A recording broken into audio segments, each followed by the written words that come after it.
CC, all Scientology parents. That guilt and fear and a promise of belonging make propaganda more compelling than reason to most people. We've known since after World War II that non-mentally ill humans are capable of justifying evil in certain conditions. And we've known since the Cold War that conformity in a phenomenon called groupthink can be powerfully more persuasive even than one's own rationality and senses. When mixed with guilt, fear, and a promise of social alienation or further suffering, sloppy psychological states of individuals compel atrocity, raise cults, and take down families and empires alike. It may be because I'm a psychologist that I demand that my kids tether to self-righteously knowing what is always right versus always wrong in any scenario, to think for themselves, to be courageously disagreeable, back up their conclusions, use precise language in specific instances instead of generalizations, bravely speak the truth, not their truth, to adhere to those morals that are universal, and neither be compelled by fear, nor guilt, nor promise of relief. My kids watched videos of the Ash conformity experiment where people defied their own senses in order to fit in.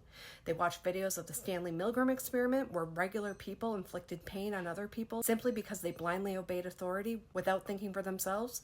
The Stanford prison experiment where random people brutalized others simply because they were assigned positions of power and relief from feeling less than. All of those. And as a young child, explaining that stranger danger safeguard isn't believing that others could be dangerous, but a celebration of being disagreeable and not pleasing others if it means thinking for yourself with your own good head. And when my kids were old enough to understand atrocity, they didn't simply learn Nazis are evil, but also learned guard your mind and keep courageous company, because this could be anyone, even you in the right conditions, make no mistake.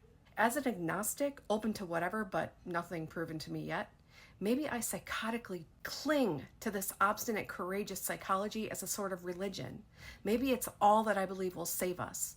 Maybe because I grew up in a cult and saw the hypocrisy and dangers of loose associations and sloppy, thoughtless relief-seeking and fear avoidance, how they give rise to delusions of grandeur and then delusions of persecution, how they destroy the only force stronger than the sum of its parts and stronger than dangerous ideologies, our connections to one another.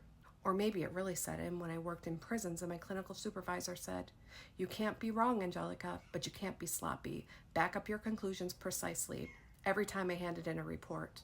But I know for sure this: almost every single one of us as individuals share the exact yearnings for safe and prosperous communities, countries, and for the world.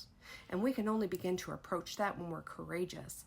And we not only stand up to obvious evil, but we stand up to dangerous groupthink delusions that justify evil. We can think in nuanced ways. We can repel categorical groupthink and quick all-or-nothing fixes and compelling simple ideologies. That's when we safeguard ourselves and our children and our children's children.